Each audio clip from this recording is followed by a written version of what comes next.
La pauvreté ne justifie pas la saleté. La pauvreté ne te donne pas le droit de sentir. Il est né à côté des moutons, mais son habit était blanc. Or, ses parents n'avaient rien. Marie, Joseph. Mais il est roi, donc on l'a bien vêtu. Ce n'est pas d'abord la dimension d'avoir des habits luxueux. Comment tu te présentes avec tes habits? Avec ta petite chaussure que tu as, comment tu la mets en valeur? Comment tu la scies? Tu n'as pas l'argent du cirage, comment tu prends l'eau pour mouiller le chiffon, pour essuyer ne serait-ce que la semelle? Pas que tu marches avec une chaussure qui a la boue partout. Parce que tu sais que tu es roi. Même si pour le moment tu es à côté des moutons, tu sais que demain tu ne finiras pas à côté des moutons. Donc tu te prépares à la manifestation. Ah, quelqu'un n'a pas dit amen, ça me dérange. Tu te prépares à la manifestation de ta royauté. Voilà pourquoi le monde attend la révélation des fils de Dieu. Et les fils de Dieu sont des rois. Donc avant que tu ne sois révélé là, prépare-toi. Et ta façon de te préparer là, c'est ta façon de te vêtir. Ta façon de pouvoir repasser ton habit. Bien laver ton vêtement. Quand tu passes, on dit, elle n'a pas beaucoup d'argent, mais elle a un mot haut de colonne. Ensemble, son parfum n'est pas cher, mais elle se débrouille, elle sait qu'elle a. Elle est bien. Même si elle n'a pas l'envie de se coiffer, elle te fait les cheveux, elle peigne bien les cheveux. Elle attache juste à côté. On sent que celle-là, si Dieu l'a testé un peu d'argent, et vous n'allez pas croire. Il faut être un jeune. Quand une soeur va te voir, elle va se dire, je peux croire en son avenir parce que de toute façon, il n'a pas et puis il est propre là. Je sais que si Dieu a testé mon fiancé, aïe, aïe, aïe. Le jour où Dieu a fait erreur, vous allez lire parce qu'il est soigné. Il a de la royauté. La pauvreté ne justifie pas la saleté. Aucun roi ne dort dans les ordures. Est-ce que je parle à quelqu'un? Ça, c'est d'un. De deux, ça ne sert à rien d'avoir l'argent dans la banque si tu vis dans un trou. Ça, c'est le comportement des fétiches. D'ailleurs, fais-toi pauvre si tu veux, comme Jésus s'est fait pauvre. Mais chez lui à la maison. Chez lui à la maison. On n'a même pas décrit sa maison. Mais quand tu es chez toi à la maison, sois le roi que tu penses être. Ah ouais, sois le roi que tu penses être.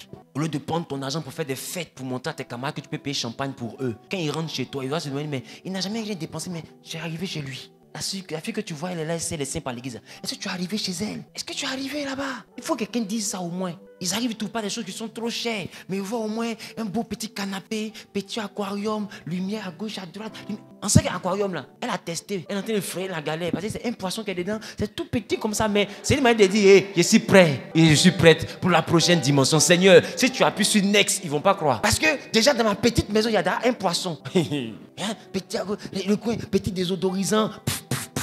On sent que la semence royale est déjà là. Il faut faire ressentir ça à Dieu. Prier là, ce n'est pas seulement demander. Prier, c'est aussi agir. Montrer à Dieu que je suis prêt. Je suis prêt. Voilà pourquoi la prophétie a 3 temps. Le temps où Dieu annonce. Le temps où la prophétie se prépare. Et le temps où elle s'accomplit. Quand elle se prépare, c'est Dieu qui prépare les choses pendant que toi tu te prépares. La prophétie ne se prépare pas dans le camp de Dieu seulement. Elle se prépare chez Dieu et toi tu la prépares chez toi. Il dit si une prophétie tarde, attends-la. Ça veut dire quoi? Mets-toi dans les dispositions pour la recevoir. Attends-la. Ça veut dire quoi? Conditionne ta vie par rapport à la prophétie. Attendre la prophétie de grandeur, c'est commencer à apprendre à se comporter comme les grands. On n'attend pas la grandeur en se comportant comme un petit. Donc attendre la prophétie, c'est pas s'asseoir pour attendre. C'est qu'est-ce que tu fais en attendant qu'elle arrive. Et en attendant que la grandeur là arrive pour avoir une grande maison. La petite maison là, qu'est-ce que tu as fait? La Bible dit, si vous êtes fidèle dans de petites choses, la petite chose que Dieu t'a donnée là, comment tu as géré ça? Tu n'arrives même pas à gérer chambre, salon, c'est château, tu as géré. Tu veux qu'on arrive dans un château 100 ans, c'est ça? Ah oui, c'est ça que tu veux? Un château rempli d'odeurs, on arrive dans le château là, il y a Fouchette sur télévision, il y a du riz sur radio. Il dit si tu es fidèle dans de petites choses, c'est que quand Dieu parle de ta grandeur là, il regarde comment tu gères les petites choses qu'il t'a données. Pour voir est-ce que tu es royalement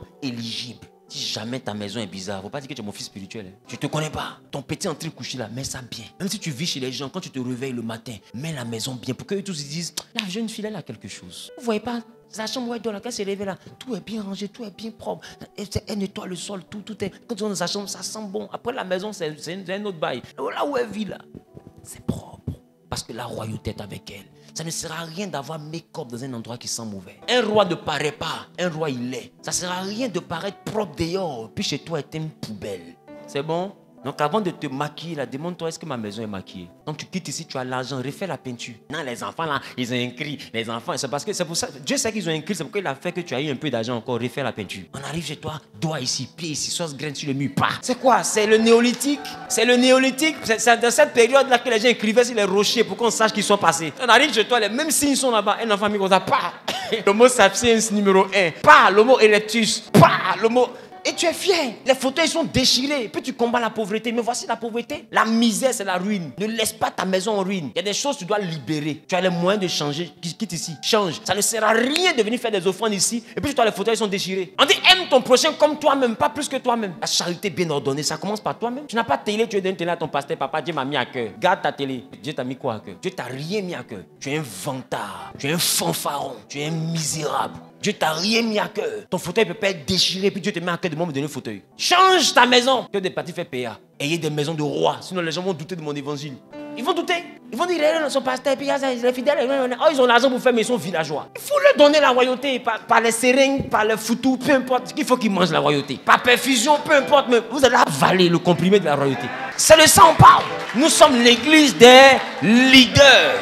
Le peu que Dieu te donne, sois fidèle dans le peu qu'il te donne. Tu quittes ici ton studio là, arrête de murmurer, mets-le en valeur, arrange bien. Montre à Dieu que si tu donnes chambre-salon, tu peux t'en occuper. Il va donner chambre-salon. Montre-lui que si c'est 2 chambres-salon, je suis prête, Seigneur. Parce que tu as réussi les tests et c'est étape par étape. Tu sais pourquoi? Parce que le premier Adam, il a commencé au sommet de l'échelle, il est tombé par terre. Donc pour nous là, Dieu commence par le plus petit. Quand on gère bien, il nous donne un peu encore. Quand on gère bien, il nous donne un peu encore. Même moi-même, tu me vois, j'ai pas toujours été dans le studio là. Des fois, j'ai dormi dans le couloir. Aujourd'hui, je suis dans l'entrée couché. Un peu jusqu'à... Poulet va devenir quelqu'un. Mais c'est parce qu'à chaque fois, j'ai montré à Dieu que je suis éligible, je peux gérer. Ça ne m'a pas rendu fou, ça ne m'a pas rendu bête. Je n'ai pas regardé ce qu'il m'a donné pour insulter mes aînés, pour les envoyer à la boutique, va payer l'eau pour moi. Je n'ai pas regardé ça. Je suis resté leur petit frère, en étant une autorité ecclésiastique.